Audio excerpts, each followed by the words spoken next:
వరిలో అధిక దిగుబడుల కోసం అదేవిధంగా పిలకల కోసం ఎరువుల మీద పెట్టిన శ్రద్ధ చీడపీడలు అదేవిధంగా తెగుళ్ళ నివారణ మీద కూడా ఉండాలి. కనుక మొదటి 30 రోజుల్లో వరి పంటను నష్టపరిచే పురుగులను తెగుళ్లను గుర్తించి వాటికి సకాలంలో నివారణ చర్యలు చేపట్టాలి.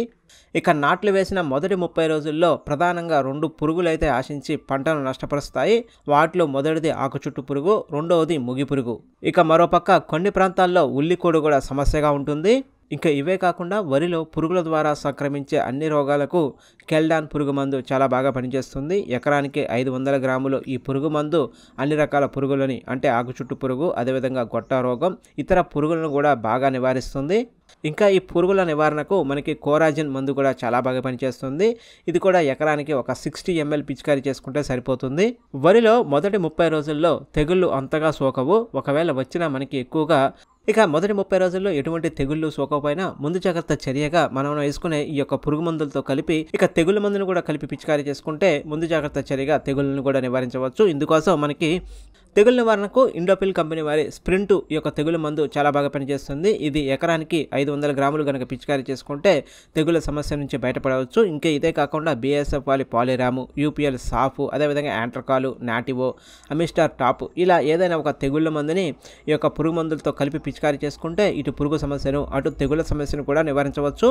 ఇంకా ఈ సమయంలో అగ్గి తెగులు ప్రధానంగా సోకే అవకాశం ఉంది. ఈ అగ్గి తెగులు నివారణకు ట్రైసైక్లోజెల్ కలిగి ఉన్న భీమ్ మందుని అయితే పిచికారీ చేసుకోవాలి ఉంటుంది. ఇది ఎకరానికి 100 గ్రాములు పిచికారీ చేసుకుంటే అగ్గి తెగులును బాగా నివారించవచ్చు. ఇక మొదటి 30 రోజుల్లో ప్రధానంగా జింకు లోప సమస్యగా ఉంటుంది. ఈ జింకు లోప నివారణకు చిలామిన్ జింకుని ఎకరానికి 200 గ్రాములు పిచికారీ చేసుకుంటే ఇటు జింకు సమస్యలు కూడా తలెత్తకుండా ఉంటాయి. ఇప్పుడు మనకి అందుబాటులో ఉన్న ఈ తెగుళ్ళ మందులో కొద్ది మేరకు జింకు కూడా కలిపి వస్తుందండి. ఒకవేళ పంటలో జింకు లోపం కనిపించకపోతే మనం కొట్టుకునే ఈ తెగుళ్ళ మందులో కొంతమేరకు జింకు కలిసి ఉంటుందండి. ఇక జింకు లోపం లేనప్పుడు స్పెషల్గా జింకు లోప సమస్యకు జింకుని పిచికారీ చేసుకోవాల్సిన పని అయితే ఉండదు.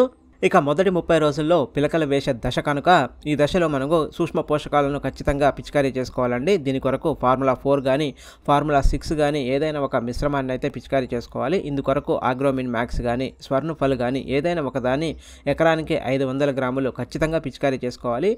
సూక్ష్మ పోషకాలను అందించడం వల్ల అధిక పిలకలు సాధించవచ్చు. ఇంకా సూక్ష్మ పోషకాలను అందించాలనుకుంటే మనకి బయోవిటాక్స్ కానీ అదేవిధంగా సాగరిక గోల్డ్ కానీ పిచికారీ చేసుకోవచ్చు.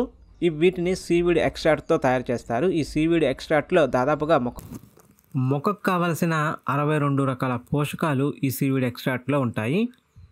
ఈ యొక్క సాగరిక గోల్డ్ కానీ అదేవిధంగా బయోవిటాక్స్ స్ప్రే రూపంలో ఇచ్చినా కానీ మనకు అధిక పిలకలు సాధించవచ్చు.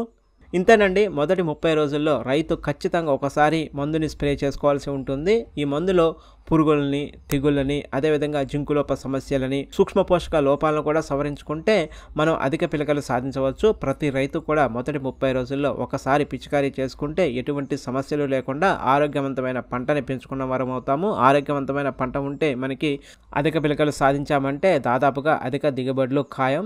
ఫ్రెండ్స్, ఈ వీడియో మీకు గనక ఉపయోగపడితే వీడియోని ఖచ్చితంగా లైక్ చేయండి. మరింత వ్యవసాయ సమాచారం కోసం మన ఛానల్ అయితే సబ్స్క్రైబ్ చేసుకోవడం మర్చిపోకండి. Thanks for watching.